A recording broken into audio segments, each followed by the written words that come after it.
If you're learning Unreal to build a game, you're probably spending a lot of time looking up YouTube videos and following the tutorials step by step without fully understanding what you're doing.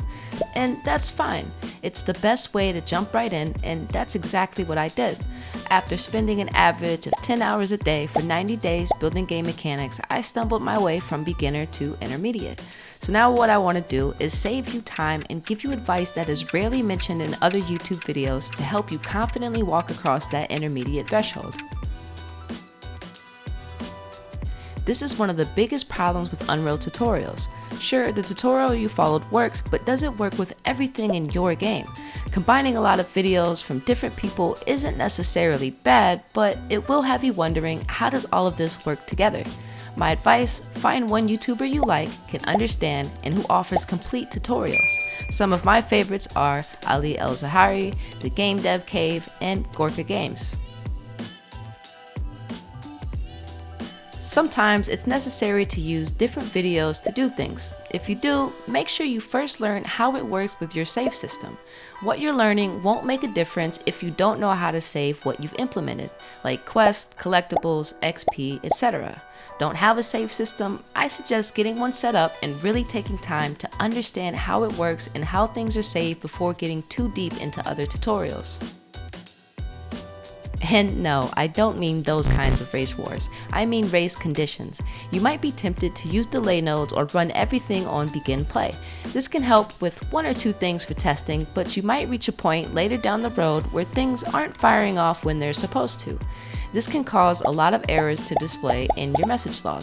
To help with this, be sure to replace your delay nodes with timers and follow your nodes frame by frame to see where and when things are executing. Sometimes the errors in the message log are just because the value hasn't been set yet. If this behavior is to be expected and not on begin play of the player, then just convert the variable to a validated get or use the isValid node. Boom. Print strings are great if you're using them right, but a misplaced print string can have you looking for a problem that doesn't even exist, which brings me to the next tip. Follow the white rabbit, in this case being your entire execution path. Follow each node.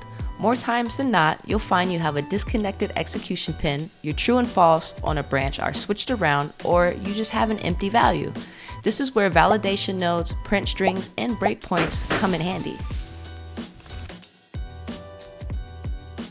You might have an urge to attempt fixing an issue and then immediately test in the editor to see if what you did works without thinking about, does that change even make sense? I get it, sometimes you're a bit brain dead and want to do something, try anything.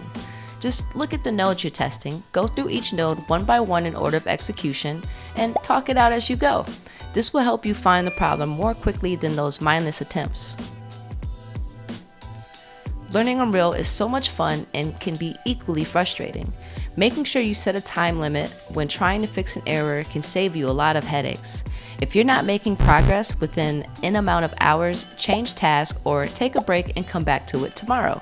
There's no need to bash your brain in. Yes, of course. Why not utilize AI for your goals? It's convenient and honestly has helped me a lot in my journey. It's also slowed me down quite a bit.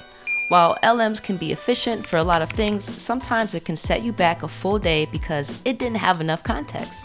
The model doesn't know how everything in your project fits together because it doesn't have that information.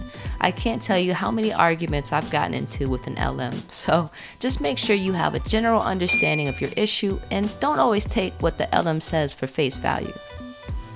I suggest trying Google AI Studio because you can copy your nodes and paste them into the chat.